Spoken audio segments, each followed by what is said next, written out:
Bien, buscamos la palabra del Señor en el Nuevo Testamento, Filipenses capítulo 1, del verso 12 al 14.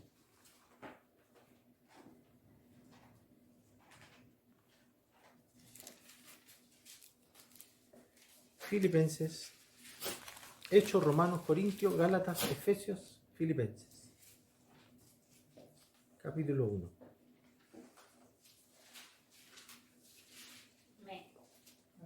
Vamos a leer del verso 12 y 14, del verso 12 al 14, en el nombre de nuestro Señor Jesucristo. Dice así: quiero que sepáis, hermanos, que las cosas que me han sucedido han redundado más bien para el progreso del Evangelio. De tal manera que mis prisiones se han hecho patentes en Cristo en todo el pretorio y a todos los demás. Y la mayoría de los hermanos, cobrando ánimo en el Señor con mis prisiones, se atreven mucho más a hablar la palabra sin temor. Amén. Bendiga el Señor su palabra y nos dé de su gracia para abrir nuestros corazones y poder escuchar esta enseñanza que el Señor tiene para nuestras vidas. Una de las vidas, a mi parecer, más notables de las que se nos menciona en el Nuevo Testamento es la vida de este apóstol Pablo, Saulo de Tarso, antes de su conversión. Lo hemos estado estudiando en el libro de los Gálatas. Y se nos cuenta de que era un hombre bastante especial, bastante prominente en muchos sentidos, un hombre destacado, pero que tuvo un vuelco muy profundo el día en que el Señor se le aparece. Su vida se trastornó. Todo lo que tenía, por cierto, se destruyó porque se le apareció el Señor. Y él, antes, que perseguía y mataba a los cristianos, ahora se transforma en un predicador del Evangelio. Pero no solo en un predicador normal o un predicador dentro de todos los que había, sino que él se transforma en un instrumento de Dios para llevar el Evangelio a los gentiles. Hasta aquí la palabra del Señor, el Evangelio de nuestro Señor Jesucristo, estaba siendo predicada con bastante eficacia a través de los apóstoles del Señor, que eran judíos y que estaban predicando en Israel. Y a no ser por la persecución que vino después, de la cual, por supuesto, fue precursor el mismo apóstol Pablo, el Evangelio se mantenía más o menos restringido a los judíos. Sin embargo, por el llamado del apóstol Pablo, que era un judío de entre judíos, y por esta apertura en su pensamiento, en su entendimiento por la revelación de Dios, él entiende de que el Evangelio es para todos, de que el Evangelio es también para los gentiles. Y con esto se transforma en un gran apóstol del Señor. Primeramente porque tiene ahora que lidiar contra el celo de los judíos, el cual le reportaba una angustia terrible. Dice que él sufría acechanza por parte de los judíos todo el tiempo. Todo el tiempo, donde quiera que iba, los judíos lo perseguían para matarlo. Y no solo eso, sino que tenía ahora que predicar el Evangelio a culturas nuevas, a personas con las cuales antes él siquiera hablaba. Para un judío, hablar con un gentil era un pecado, comer con un gentil era prohibido, entrar a la casa de un gentil era sumamente terrible. Para los judíos ortodoxos, hasta el día de hoy, para los judíos más conservadores, sigue siendo una persona gentil que no judía, sigue estando a la altura de un perro. Y para ellos los perros están en los basureros. Así que para ellos es mucho más preferible salvar la vida de un animal doméstico que la de un gentil. Esa es la condición en que nos miran. Y para Pablo no era diferente. Sin embargo, el día en que él se convierte en Señor, estima y ama tanto a los gentiles, entendiendo que el Evangelio también es para ellos, que invierte, de verdad que invierte toda su vida en predicar y alcanzar a cristianos o a gentiles para el cristianismo, hasta en los últimos lugares y confines del mundo conocido para él. Sus esfuerzos no fueron menores, alcanzó gran parte. Usted puede mirar en un mapa los viajes del apóstol Pablo, y él se movió entre los gentiles por donde pudo, hizo viajes en barco, atravesó desiertos, atravesó montañas, acantilados, y todo esto con el fin de alcanzar a uno para Cristo. No tuvo temor de predicarle a los enfermos gentiles, a los reyes gentiles, a la gente en la cárcel de los gentiles, a la gente libre de los gentiles. La verdad que él se hacía pequeño con el pequeño y grande con el grande, dice la palabra, con el fin de ganar a Cristo. Pero una tragedia ocurre para los evangélicos de ese tiempo, para los cristianos de ese tiempo. En Hechos capítulo 22, se menciona que el apóstol Pablo, a razón de una visita que hace en Jerusalén y de una petición por parte de los judíos, de los hermanos judíos que decían que se hablaba muy mal de él entre los judíos, porque se decía de él que hablaba mal en contra de la ley de Moisés y que él, siendo judío, se había vuelto un gentil. Para aquietar estos rumores, los hermanos judíos le dicen que haría muy bien en tomar a un grupo de hermanos que hay entre ellos, que tenían que cumplir con una ordenanza judía y que tenían que pagar un voto, que era algo de la religión judía, y que él mismo haría bien si pagara los votos de esto y él mismo hiciera votos en el templo. El apóstol Pablo lo toma bien para callar la boca de los que decían que él había dejado de observar también el judaísmo del cual era parte. Así que el apóstol Pablo sube y en Hechos 22 se nos cuenta la tragedia. Este hombre que era intrépido, que era audaz, que era incansable, que no tenía problemas en sufrir hambre, aflicción, persecución, peligro, incluso la misma muerte, dice que fue tomado preso. Y no fue tomado preso por poco tiempo, fue tomado preso por 2 años. Por 2 años y más que eso, cuando usted va a Hechos capítulo 24, en el verso 27, se nos dice que no solo fueron 2 años, dice, pero al cabo de 2 años recibió Félix por sucesor a Porcio Festo, y queriendo Félix congraciarse con los judíos, dejó preso a Pablo. Es decir, pasaron 2 años preso bajo la mano de Félix, y dice la tradición que lo dejaron 2 años más preso. Es decir, tuvo 4 años.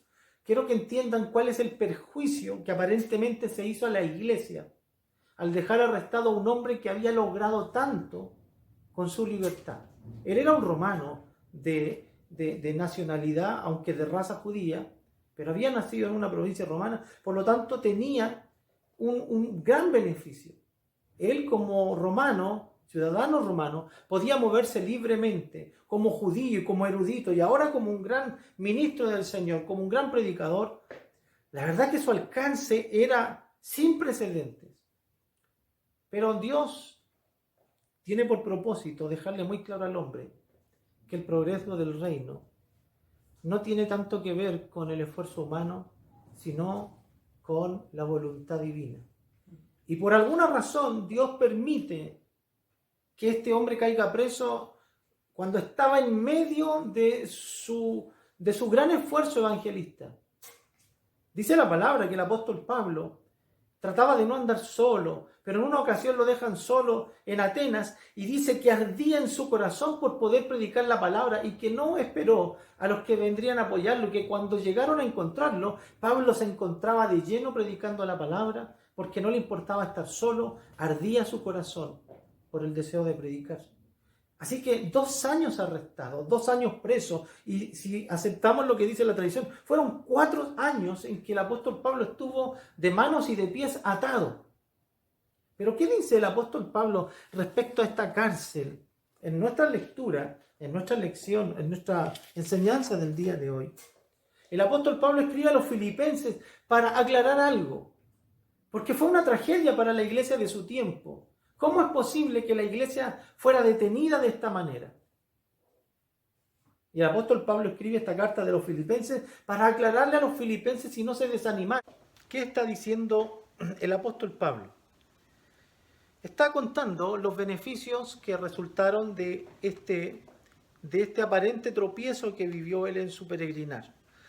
¿Qué nos dice esta lección? ¿Qué nos dice esta lectura?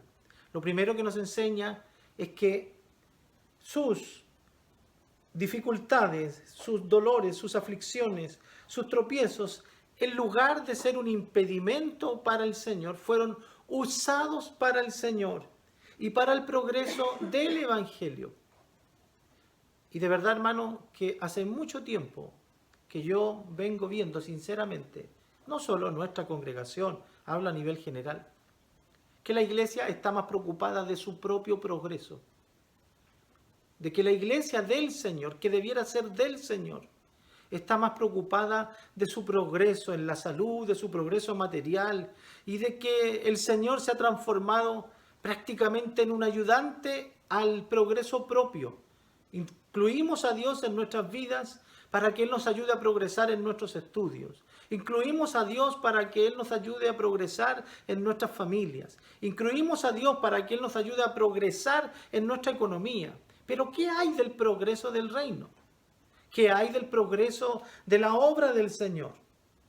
El Señor, por alguna razón que solo Él conoce, decidió este camino para el apóstol, y dice la palabra del Señor que hay gozo en el apóstol porque estas cosas que Dios hizo redundaron en el progreso del Evangelio. No me cabe duda, hermanos, que el Señor tiene muchas veces que hacernos tropezar, ponernos aparentes obstáculos, impedimentos. Parece que vamos como avión, parece que vamos surgiendo como nunca. Y por alguna razón las cosas generalmente no nos resultan tan fácil como queremos. Pero son estos impedimentos los que usa el Señor para que el reino de los cielos progrese y prospere. Cuando estamos en estas aflicciones y nos sentimos confundidos, es cuando buscamos a Dios. No tengo duda, ninguna duda, de que este aparente tropiezo que está viviendo nuestra nación, nuestra humanidad, ya está resultando en progreso del Evangelio. No en el nuestro, no en el nuestro. No sé si hemos progresado en lo económico más que antes. No sé si en salud estamos en más progresos que antes. Probablemente nuestros hijos tienen sus clases suspendidas. Algunos de nuestros hermanos están con el temor y el riesgo de perder sus trabajos. Otros están viviendo situaciones tan complejas que en muchos aspectos de su vida pudieran experimentar un retroceso. Pero les digo una cosa, si somos la iglesia del Señor, Dios usará todas esas cosas para que el reino progrese. Recuerde, es Dios quien aviva su obra en medio de los tiempos. El apóstol Pablo dice que todo lo que él estaba viviendo resultó en beneficio del Evangelio, y la razón es la siguiente. En el libro de Timoteo,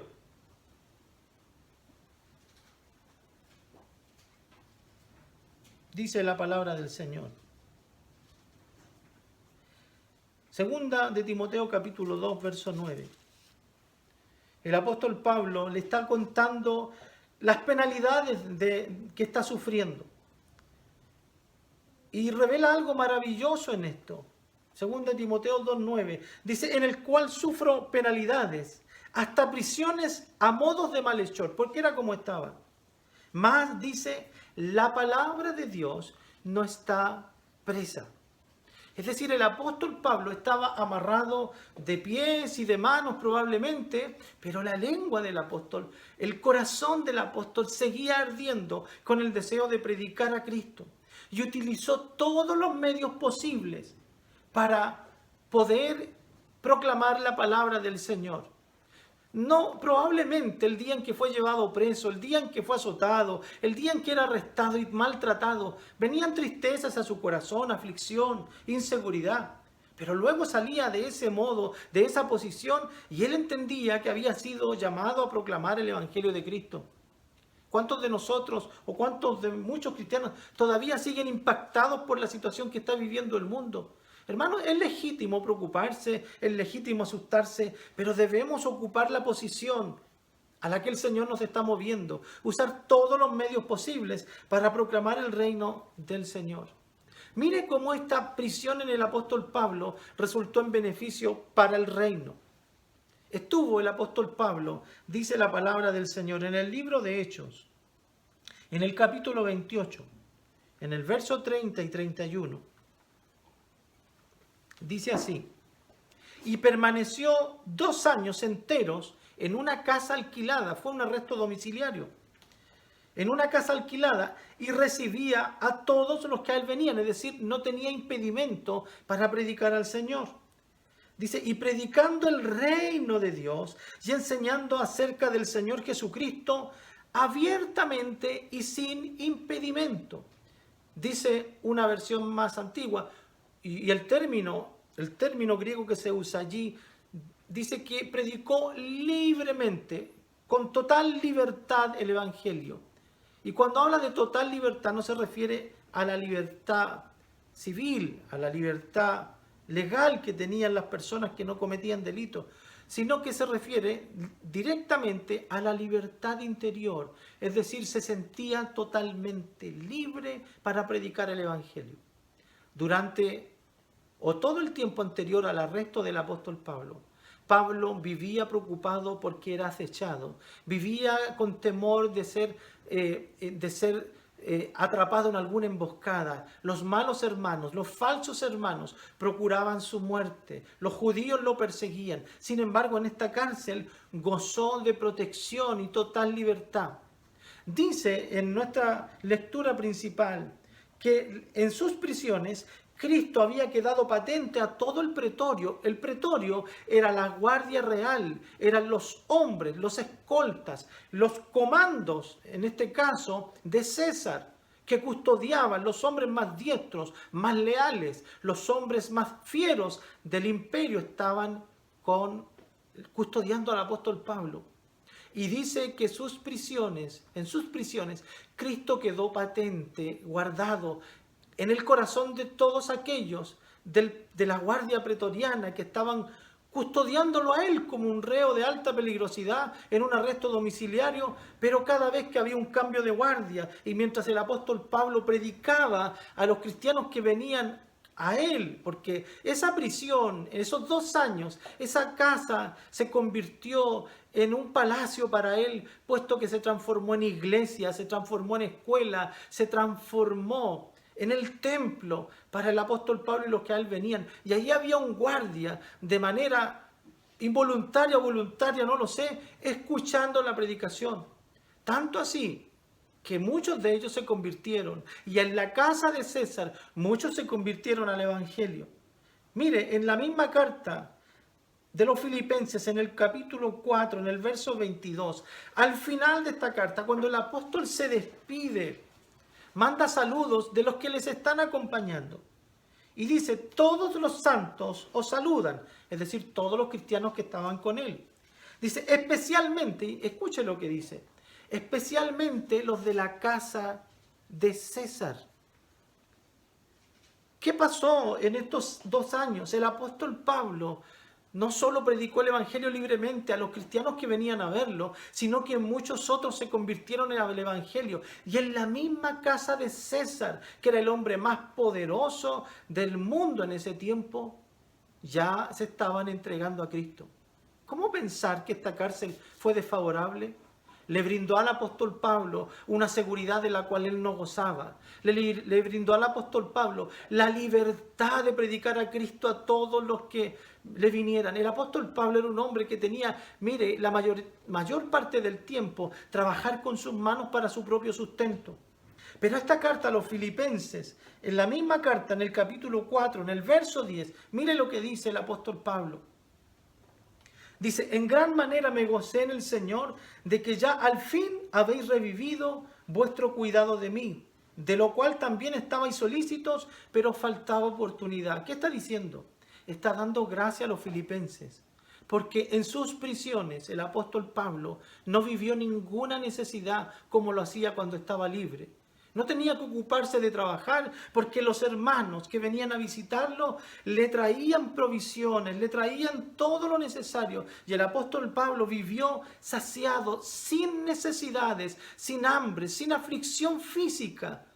Y tuvo tiempo de predicar el Evangelio. Y no solo eso, sino que tuvo tiempo de reflexionar, tiempo de orar. El tiempo que gastaba huyendo, viajando, afligido, ahora lo tenía en completa paz para buscar al Señor.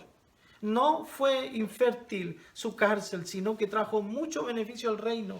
Tanto así que hay un grupo de cartas que son consideradas las cartas de la cautividad o la carta de la cárcel.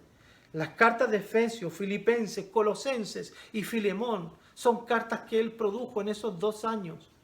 No solo le predicó a los que venían, sino le predicó a los que estaban aún más allá.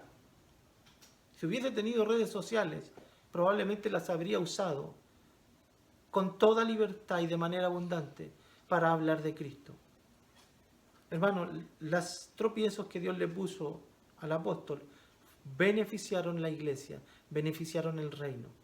No le quepa duda a usted que estos estorbos aparentes que tenemos para desarrollar nuestra vida eclesiástica como estábamos acostumbrados, no le quepa duda, Dios los usará para el progreso del reino. Pero ¿qué debemos hacer nosotros? ¿Qué deben hacer ustedes, los que están aquí presentes? El apóstol Pablo hizo todo lo que pudo con el tiempo que Dios les dio. Hoy día gozamos de una libertad maravillosa. Tenemos libertad en nuestras casas. Estamos en arresto domiciliario, en cierta forma. ¿Por qué no nos disponemos a procurar aquellos avances que nunca pudimos hacer y dejar que el reino progrese en este tiempo? ¿Por qué no salimos de esta condición de desesperación y preocupación por nuestro bienestar y darnos cuenta de que el Señor tiene todo bajo control y que probablemente hoy día tenemos oportunidades diferentes que antes no teníamos? ¿Cuántos de ustedes, cuántos de nosotros nos quejábamos por falta de tiempo para poder leer la Biblia de una vez completa? Para leer un texto completo, estar sentado 1 hora, hermano, 1 hora completa leyendo la palabra. Nos parecía antes que no había espacio para eso. Hoy día lo tenemos. Dejemos que el reino de Dios progrese en nuestras vidas, progrese en nuestros hogares, como ya probablemente lo ha estado haciendo. No hay límites para el poder de Dios. Dios puede usar nuestra condición presente. Hablemos de Cristo con los medios que tengamos. Hoy día nuestros jóvenes y nosotros mismos prácticamente ya no escribimos cartas. Las últimas cartas que escribí se las escribí a mi esposa cuando estábamos pololeando, y eso ya fue hace más de 20 años. Nadie escribe cartas. Pero hoy día hay otras formas. Hoy día hay otros instrumentos. Hoy día están las llamadas. Hoy día todos nosotros probablemente estemos en más de un grupo familiar. Hablo del WhatsApp, donde tratamos de mantenernos conectados a nuestros seres queridos, padres, madres, tíos, primos, hermanos, amigos. Y la desesperación que hay en sus corazones acude a nuestra presencia constantemente a través de mensajes, videos, inquietudes. Podemos darnos cuenta cuáles son las cosas que les inquietan. Nosotros tenemos una palabra, hermanos, que no está presa. Liberte en este tiempo el evangelista que todos debiéramos tener adentro. Hablar de Cristo. Está bien distraernos, entretenernos, pero prediquemos del Señor, hablemos de Cristo. El mundo está agónico, no por esta peste. El mundo está agónico por el miedo, por la desesperación. Miles de personas partirán bajo esta pandemia a una eternidad sin Cristo, y muchos de esos son contactos nuestros en nuestros celulares, son alcanzables a través de nuestras redes. ¿Por qué no hacemos algo para el reino? ¿Por qué no progresamos con el reino y para el reino? Nos ayude el Señor a poder ser como el apóstol, que en sus prisiones fue más fructífero que nunca, y su legado nos alcanza hasta el día de hoy a través de lo que él hizo. Le aseguro que esta temporada de reclusión puede ser verdaderamente trascendente en el reino de Dios y en nuestras vidas. Podamos esforzarnos con todo lo que tenemos para que la luz de Cristo resplandezca, y desde la tiniebla que hoy día está viviendo este mundo, podamos nosotros levantarnos y alumbrar. Dice la palabra que no se prende una lámpara y se esconde debajo de la mesa o debajo de una fuente. Se prende y se pone en lo alto. Así alumbren nuestras obras delante de los hombres. Para el Señor sea la honra y la gloria, y para mí su misericordia. Que el Señor les bendiga.